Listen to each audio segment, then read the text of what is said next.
E o Brasil escolheu, e o Brasil escolhe os BRICS. Vamos à nossa análise de hoje. O Brasil, diante de uma escolha entre China e Estados Unidos, o Brasil precisa escolher alguém? Não, o Brasil tem de ir ao encontro do seu futuro. Mas vamos analisar. Veja, a possibilidade do Brasil ter de ser forçado a uma escolha, como foi sugerido aí pelo atual presidente dos Estados Unidos, gerou muitos debates. Veja, mas essa escolha é algo muito remoto e desnecessário, não há necessidade de escolher coisa alguma, né? Veja, quem vai gerar essa disputa, naturalmente, será a mídia, né? A grande mídia sionista, que vai tentar criar aí uma disputa geopolítica e econômica entre as duas potências globais, que naturalmente buscam ampliar a sua influência, especialmente na América Latina. E o Brasil, na verdade, não precisa fazer escolha alguma, ele tem que simplesmente ir ao encontro do seu desenvolvimento, da maneira que é possível. Veja, a tradição diplomática brasileira mostra que o Brasil ele não precisa escolher nem tomar nenhuma decisão, né, que o exponha, ao furor aí do tio Sam. Né? Por quê? Porque existe vamos dizer, uma competição aí pela liderança na América Latina. Mais que isso, pela liderança global, né? O que inclui aí o comércio, a tecnologia, a influência política. Veja, na América Latina essa rivalidade é evidente. Segundo dados do Banco Mundial de 2022, veja, o Brasil era o principal destino das exportações da América Latina. Absorvia aí 40% aí de importações, de exportações, né? E importava 30%. E a China, então, veja, era pouco mais de 10%. Veja, hoje em dia já não é mais assim. A China já está acima da importância dos Estados Unidos para as importações e exportações da América Latina. Inclusive, o Brasil ele é deficitário, né, com relação aos Estados Unidos. Os Estados Unidos é superavitário no comércio externo para o Brasil. Significa que o Brasil compra mais do que vende para os Estados Unidos. Então ele tem um saldo comercial negativo, então, enquanto que os Estados Unidos têm um saldo comercial positivo, né, com o Brasil. Né? Então essa presença chinesa na América Latina causa histeria, né, geopolítica em Washington. Veja, por exemplo, o canal do Panamá. A influência chinesa foi questionada pelo presidente, né, o Donald. Pressionado, o governo do Panamá ficou assim constrangido de manter o nível de sua colaboração com a iniciativa aí Cinturão e Rota, que é o projeto comercial chinês de logística, trens, ferrovias, portos, aeroportos, rotas, comércio, né, e transporte. São duas coisas que andam juntas, né?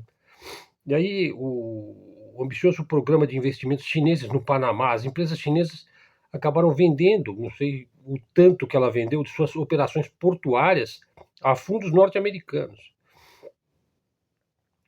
E se uma pressão semelhante é exercida aqui no Brasil, veja, o Brasil mantém laços históricos, tanto com a China como com os Estados Unidos. Com os Estados Unidos, veja um pouco de história, as relações diplomáticas vêm desde a independência do Brasil, mais especificamente em 1824, né?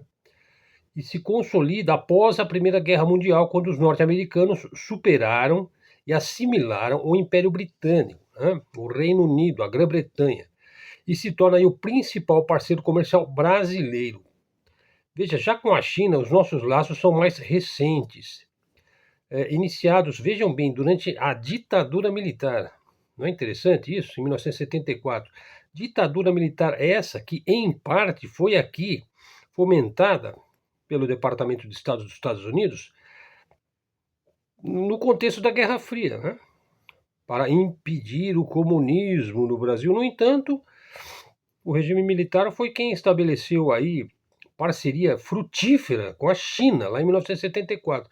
Veja que então nada é preto no branco, né? Tudo tem nuances, geopolítica não cai em ideologias, né, em guerras ideológicas, e se intensifica muito o comércio Brasil-China a partir dos anos 2000.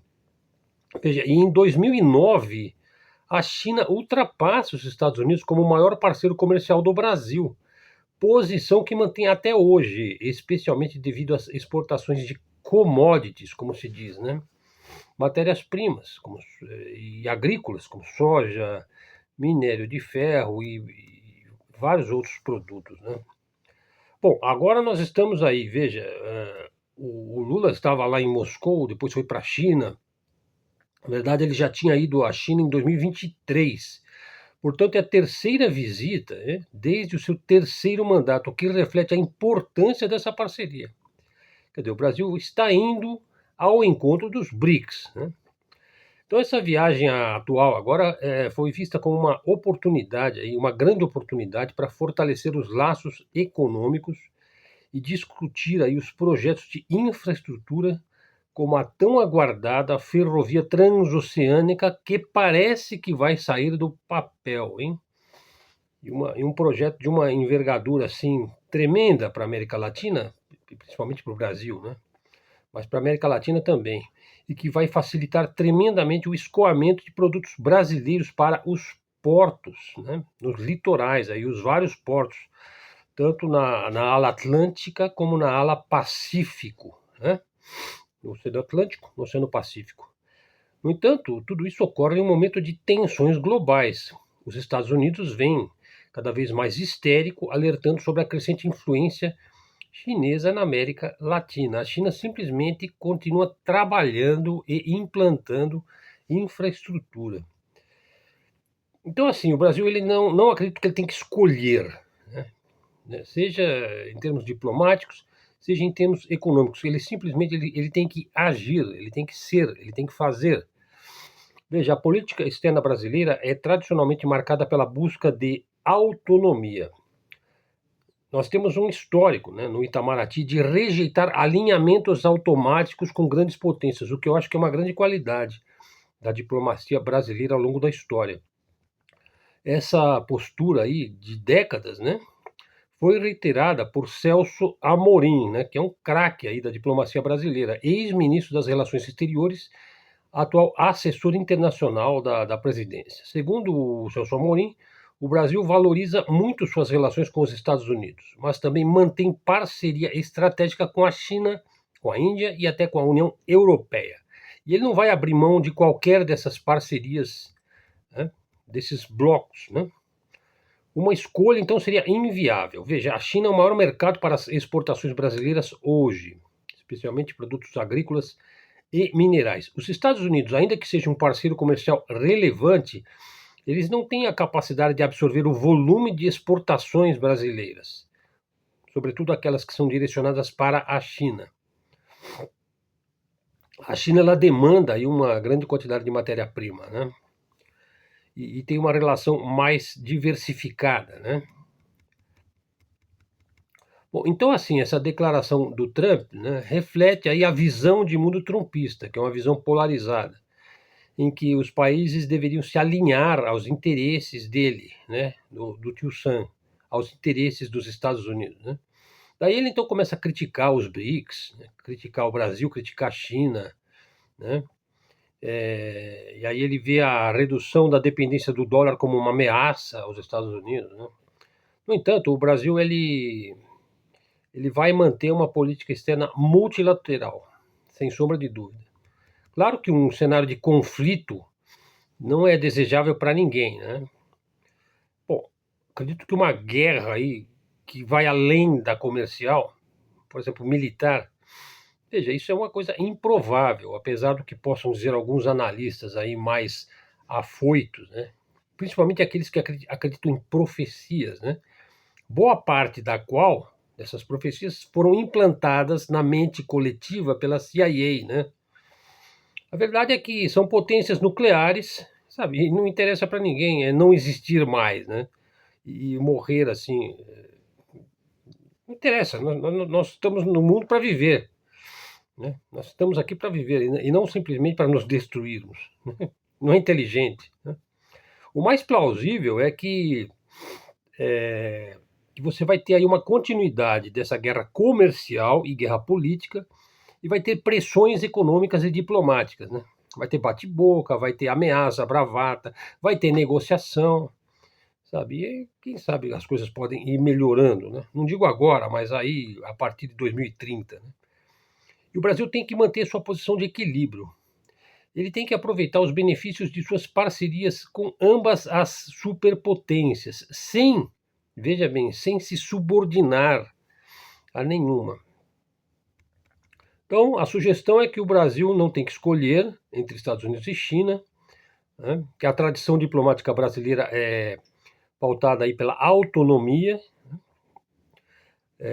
Em vez de se alinhar a uma potência, o Brasil deve continuar a diversificar suas parcerias e fortalecendo sua posição no cenário global, né? E garantir aí benefícios econômicos e políticos. Então, essa retórica do Trump, ainda que ela seja impactante, ele é um homem da mídia, ele é um homem da TV, não vai alterar a trajetória da política externa do Brasil, né? E a gente tem que ir ao encontro de soberania e pragmatismo nas relações comerciais e internacionais. Vamos falar um pouquinho da viagem do Lula agora, segunda parte do nosso vídeo, canal Luz no Fim do Túnel, Helder Araújo aqui, hoje 15 de maio de 2025, uma quinta-feira, esfriou bastante aqui em São Paulo, né? Então vamos lá, pessoal, a viagem do presidente Luiz Inácio Lula da Silva a Moscou, capital da Rússia, de 8 a 10 de maio, e a Pequim, que os chineses chamam de Beijing, capital da China, de 12 a 13 de maio de 2025. Portanto, foi tudo praticamente nesta semana. O objetivo foi fortalecer os laços comerciais, promover o multilateralismo e discutir questões globais, né? Como a paz na Ucrânia, por exemplo. Bom, então vou fazer um resumo aqui, ok? Primeiro, Moscou, vai de 8, 9 e 10 de maio. Então, o Lula foi no contexto das comemorações dos 80 anos do Dia da Vitória, né? Quem realmente venceu o nazismo foram os russos, né? E lá os 80 anos é o marco do fim da Segunda Guerra Mundial, convidado pelo presidente Vladimir Putin, né? Bom, então assinaram aí alguns atos de cooperação na área de ciência e tecnologia. Na verdade, são parcerias bilaterais que eles estão ampliando e consolidando e dando sequência. E o Lula também teve uma reunião aí específica, bilateral, com o Putin, né? E aí discutiram aí a balança comercial dos dois países, né? Veja, a balança comercial Brasil-Rússia, de janeiro, fevereiro e março deste ano, teve aí um total aí de 12,4 bilhões, sendo 1,45 bilhão em exportações brasileiras, principalmente soja, carne bovina e café para a Rússia. E o Brasil importou, veja, então a balança comercial brasileira Rússia-Brasil, ela é superavitária para o lado da Rússia. O Brasil é deficitário aí, né? Por quê? Porque ele importa muita coisa da Rússia, né? Mais de 10 bilhões de óleos, fertilizantes, né? Se não me engano, óleo diesel, o fertilizante do nosso agro que nós deveríamos fazer aqui no Brasil, né? Que eu acho uma vergonha, assim, um país como o nosso ter que importar fertilizante, né? Bom, e com relação à guerra da Ucrânia, o Lula reforçou a posição do Brasil como um mediador, né, em busca da paz, né? Inclusive tem um grupo lá, o Grupo de Amigos da Paz, iniciativa que é Brasil, China, dentro da ONU, né? E o Putin está sendo pressionado aí pelos europeus e por aquele presidente Jázaro lá da Ucrânia, o Volodymyr Zelensky, para participar de uma reunião com o presidente da Ucrânia. Isso seria no dia de... Seria hoje, né, essa reunião. Eu não acredito que o Putin vai se encontrar com o Zelensky. Eu, sinceramente, não acredito. Bom, nunca se sabe, né? Seria hoje. Provavelmente ele vai mandar uma comissão de negociação. Por quê? Porque um presidente ilegítimo como o Zelensky, o Putin sendo um legalista, dificilmente ele se encontraria com o Zelensky. Parece que a última vez que eles se encontraram foi antes do conflito, lá em 2019, né? Mas enfim, vamos ver, né? O Brasil, como presidente aí dos BRICS em 2025, né, eles certamente debateram lá que vai ter a cúpula dos BRICS no Rio de Janeiro, no mês de julho, né? E vão se discutir ali comércio, investimentos, né? O Lula também destacou o compromisso do Brasil com o multilateralismo, né, reafirmando a independência da política externa brasileira. Na comitiva do Lula estava lá o presidente do Senado, Davi Alcolumbre, né, e a esposa do Lula, a Janja, que cumpriu agendas culturais e educacionais, promovendo a Aliança Global contra a Fome e a Pobreza. Veja, eu vou falar um pouquinho mais dessa questão aí da fala da Janja, e que isso aí criou uma verdadeira histeria em canais aqui no Brasil, tanto de esquerda como de direita, o que mostra que realmente nós precisamos de ter aqui um controle das redes sociais, né? Eu vou falar um pouquinho mais sobre isso, talvez nesse vídeo ainda. Veja, com relação a Pequim, falamos sobre a Rússia, agora falar de Pequim, Beijing, China, 12 e 13 de maio. Então foi segunda e terça-feira aí, né?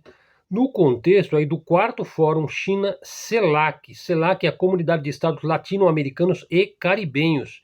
Então Lula participou do quarto Fórum China-CELAC.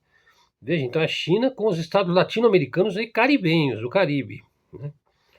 E realizou aí a visita de Estado, né? Uma reunião bilateral com o presidente Xi Jinping, né? Isso em plena guerra comercial entre Estados Unidos e China. Então veja o peso dessa visita e como é que o Lula é extremamente respeitado no sul global, né? Como um estadista de peso, né? E aí, veja só, eles assinaram aí 16 acordos de 48, quer dizer, eles deram sequência a 16 desses 48 acordos. Eu fiz um vídeo só sobre isso daí já, vocês podem achar aí no canal, né, quando da visita de Xi Jinping aqui ao Brasil. Foram firmados 16 de 48 acordos agora, né, em negociação, aí abrangendo áreas como agricultura, comércio, investimentos, infraestrutura, indústria, energia, mineração, finanças, ciência e tecnologia, e também comunicações, telecomunicações, desenvolvimento sustentável, turismo, esportes, saúde, educação e cultura. Foi anunciado aí investimento chinês no Brasil, da ordem de 27 bilhões, né? Acredito que de dólares, hein? Não sei se, acho que é de dólares.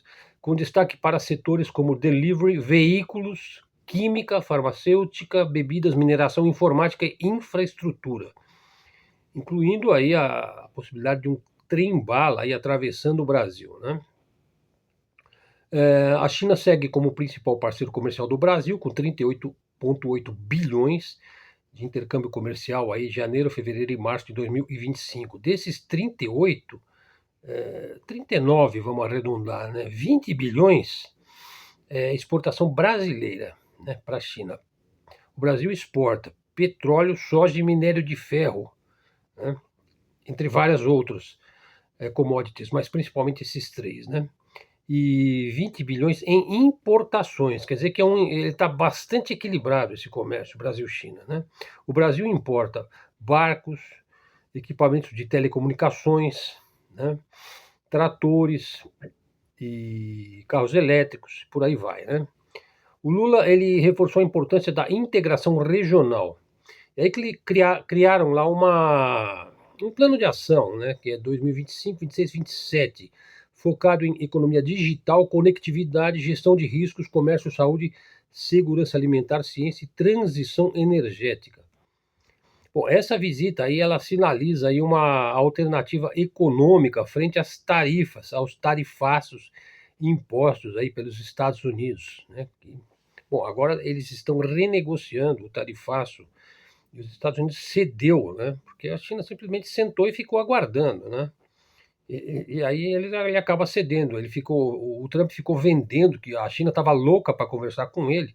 E, na verdade, não era bem assim, né? Claro que o Brasil e a China aí defende que se chegue a um consenso aí nesses tarifaços, né? Exagerados, né? Na verdade, o Brasil e a China defendem o multilateralismo contra o unilateralismo do tio Sam, né? Também foi discutido ali no grupo de amigos da paz que se reúne na ONU, soluções políticas para os conflitos globais, principalmente lá o da guerra da Ucrânia, né? Bom, a comitiva aí do Lula incluiu aí a ministra do Planejamento, a Simone Tebet, o ministro da Agricultura, o Carlos Fávaro, o Alexandre Silveira, da Minas e Energia, Silvio Costa Filho, de Portos e Aeroportos, além de Rui Costa, que é da Casa Civil, Celso Amorim, né, que é um assessor especial, e também os presidentes do Banco Central e do Banco do Brasil. Então, a viagem pode ser considerada um sucesso, né, e consolida o Brasil como um ator relevante no cenário global e que avança aí suas parcerias, né, econômicas e diplomáticas.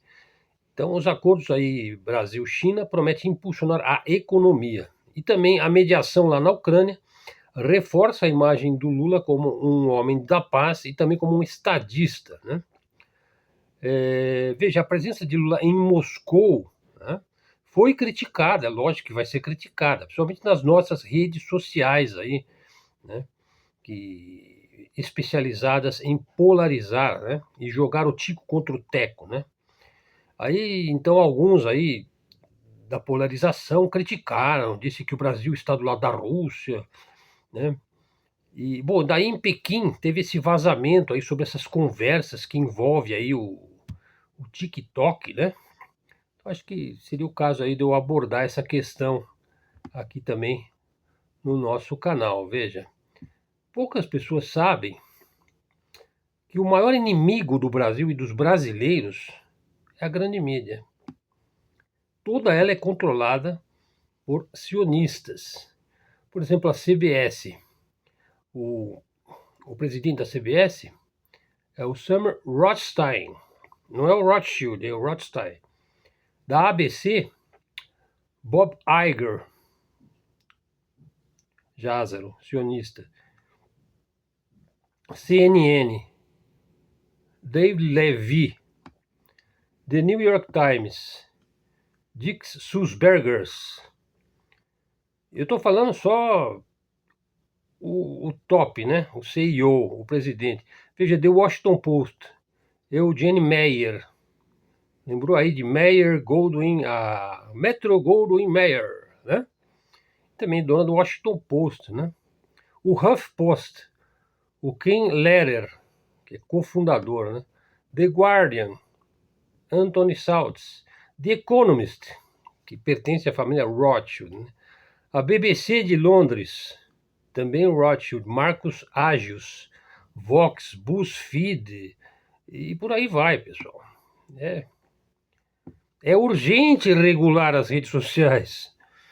Quem ficou fazendo piadinha aí, kkkk, porque a Janja fez uma perguntinha lá pro Xi Jinping, né? Na verdade, assim, veja, a mesma rede que diz, olha, Janja levou 200 malas de dinheiro roubado do INSS para Putin. É isso que eles veiculam nas suas redes sociais, aí, nas suas mídias. Veja, a mesma rede que vende isso daí como uma notícia, disse, há pouco tempo atrás, Bolsonaro forjou a própria facada. Bolsonaro contratou Adélio Bispo. É isso que a gente encontra nas redes. Então tem que controlar, sim. Tem que impedir essa coisa de fake news, né? Essa coisa medonha. E tem gente que acredita nisso, né? Pior é isso, tem gente que acredita nessa bobajada, né? Bom, eu acho que já... Para aqueles que negam, né? Essa acachapante influência, né, dos Jázaros, eu prefiro usar essa terminologia, né? Na grande mídia global. Veja, eu nem vou falar sobre a sua influência no sistema bancário, no sistema financeiro mundial.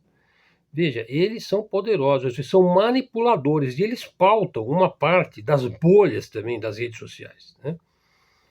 Veja, eles são suficientemente poderosos. Quantos vídeos eu não fiz sobre esse tema? A ponto de cometerem um medonho genocídio em Gaza sem que o mundo se revolte contra eles. Veja o nível de manipulação da informação a que nós estamos sujeitos, hein? Bom, pessoal, acho que é isso. Então, veja, quem que veiculou essa coisa aí da Janja? A Globo Lixo, né? Empresa dos Estados Unidos, Globo, sediada aqui no Brasil, né? Quem são os acionistas? Né? Ela tá louquinha da Silva porque a Janja falou lá uma frasezinha sobre o TikTok, hein? Então, no fim das contas, a China não só não achou nada demais na perguntinha da mulher do Lula, como vai enviar um especialista em controle de rede social. Estão entendendo, pessoal? Bom, por falar em Lázaro, veja, na escala da maldade, os nazistas eram menos maus do que os sionistas. Né? É uma visão pragmática. Veja, os nazistas pensavam em fazer o serviço medonho, né, de modo rápido. Israel é pior. É o que há de pior no mundo. Né? E os Estados Unidos é o principal cúmplice e o principal interessado aí na Nakba. Né? Fornece as armas. E quem não faz nada de efetivo é conivente ou tem medo. Né?